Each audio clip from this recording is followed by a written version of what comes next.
just obviously you've been at the club just over 2 weeks now. Yeah. Still unbeaten. Yeah. Games. How have you found it? Yeah, I've really enjoyed it. Really enjoyed it. Obviously, not having lost the game yet is a very big positive. I'm just trying to keep that up as much as possible. But as I said, in previous interviews that I've had, the boys have really welcomed me really well. The staff as well, and yeah, I'm just really enjoying it. It's a great bunch of boys, and yeah, everyone, background staff are just all top people, really. What was that first game like down at Sutton? Because I think you joined on the Thursday. Yeah. And obviously play on the Saturday. You had more than one training session with the lads. So Yeah. What was those few days like? As in the game itself, or? Yeah, just the 48 hours really. Yeah, obviously coming in, the training before the game, obviously it was just kind of we're chucking you in type thing.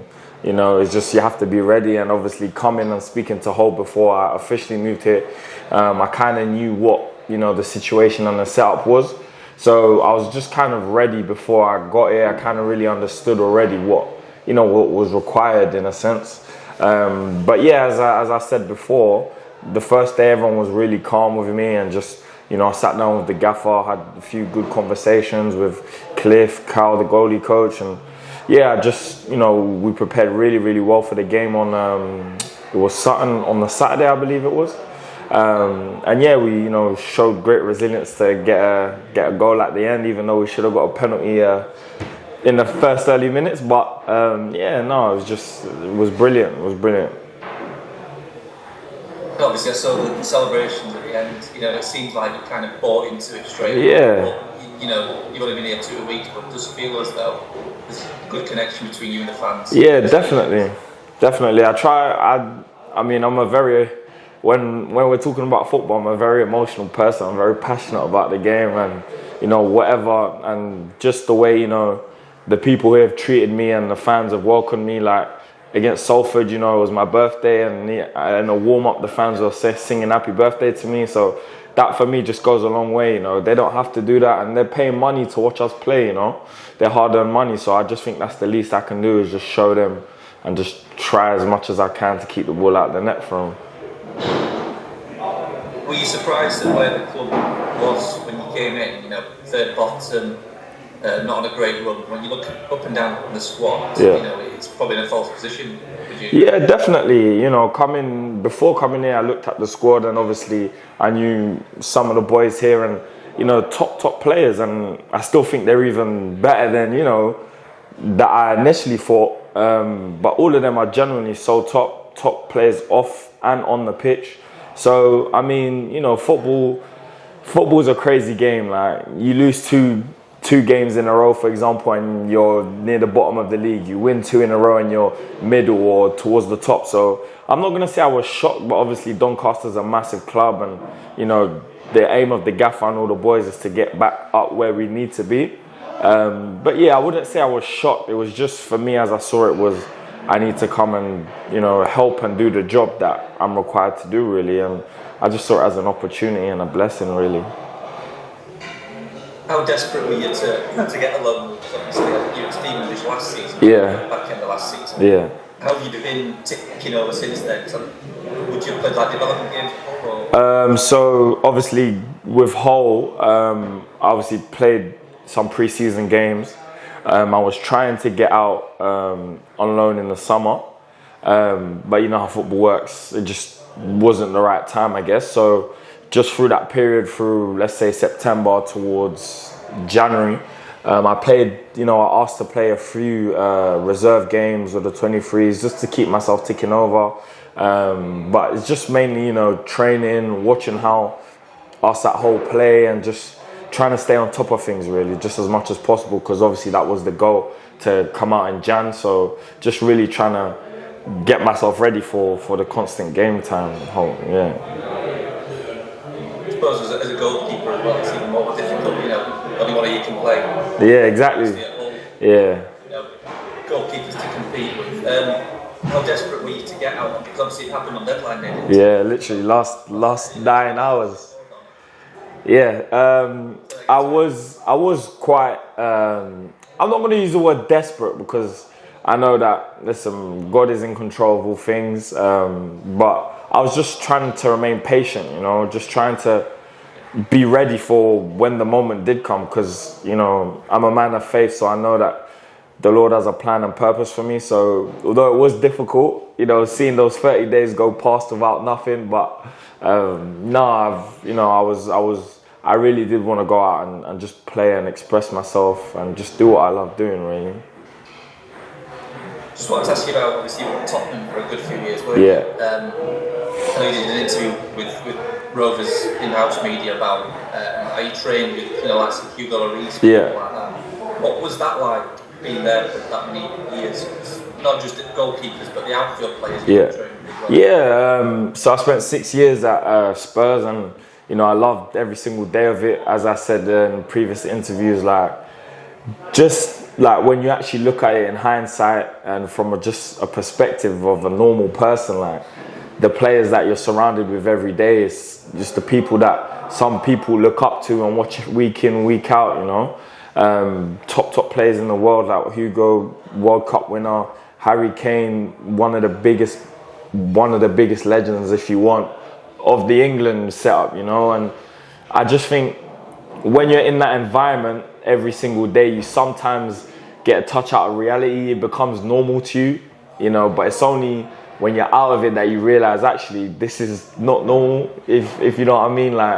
But honestly, they're just top people. I know people see them on TV and they say, oh, that's Harry Kane, that's Hugo Lloris, but deep down they're just brilliant normal people. They're just as normal as me and you know what I mean.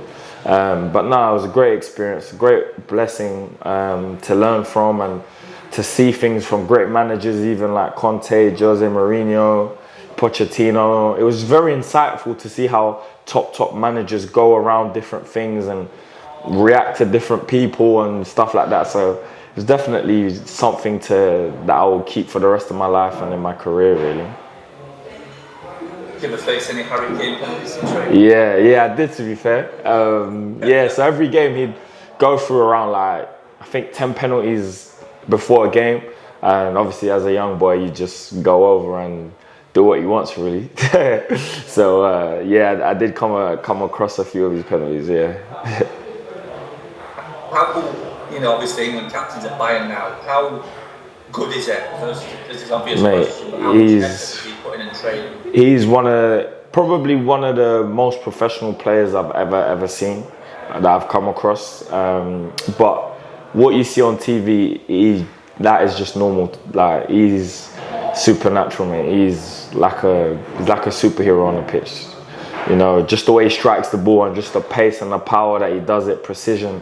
It's just unmatched, mate. It's not for nothing he's got so many goals in the Premier League, So, yeah. And obviously another player you were at Spurs with is Matty Craig. Yeah, Matty. Now at Donny.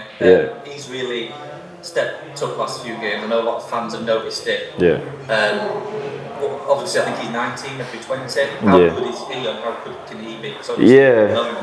Matty and I were together from when I first signed under 14s up until, now, basically at Donny. Matty's my age, so I just turned 21 a couple of days ago. I think he's 21 in April, or I may be mistaken, but he's turning 21. But Matty's, I was speaking today, Matty's got such a, intellectual brain. He sees passes, 2-3 passes before he even receives the ball. And that's generally credit to him, and I'm not even talking about his ability on the ball, I'm just talking about the way he perceives the game. He's just a top player, and he's a top guy, honestly. He is really a good guy, and I think that just stems from, obviously, at Spurs, that's the way we were set out to play, playing from the back. And so we've been doing it for so many years, it's just second nature, to us now. And credit to Matty, he's really taken it in his stride and just shown that he can do it on a professional and in a league level, not just academy football. So, yeah, he's definitely one to keep an eye on. Absolutely, yeah. Obviously, Grimsby tomorrow, the local derby. Be a lot of Doncaster fans there. I think we've sold about 1,200 tickets. Really? How much are you looking forward to that? weather atmosphere away from home, which would be yeah, definitely. I'm really looking forward to it. I heard the magnitude of the derby, and I heard about the tickets. So definitely, you know, the boys, we're definitely looking forward to it. We feel good. There's a very, very good atmosphere within the training ground. Obviously, last game, bit difficult at the end, you know, to not win the game, but you know, from the situation that we were in 3-4 games ago to where we are now, you know, it's progression, you know, and we just have to take each game as it is. And at the end of the day, this one, in reality, it's a derby, but it's just another game that we have to go and get 3 points to. You know, we can't get overboard, or you know what I mean. Just we need to know what the objective is, and the objective is to get as high as we can up the table. And you know, by God's grace, we will do that tomorrow. What about you? Have you got friends and family coming to watch you? Have they been able to get across? Yeah, I had. So the first game against Sutton, my dad came, and a few of my friends came to watch that game, which was really meaningful to me. My dad hasn't watched me play in a while, but unfortunately, no one will come to tomorrow's game because it's quite far away from London. So yeah.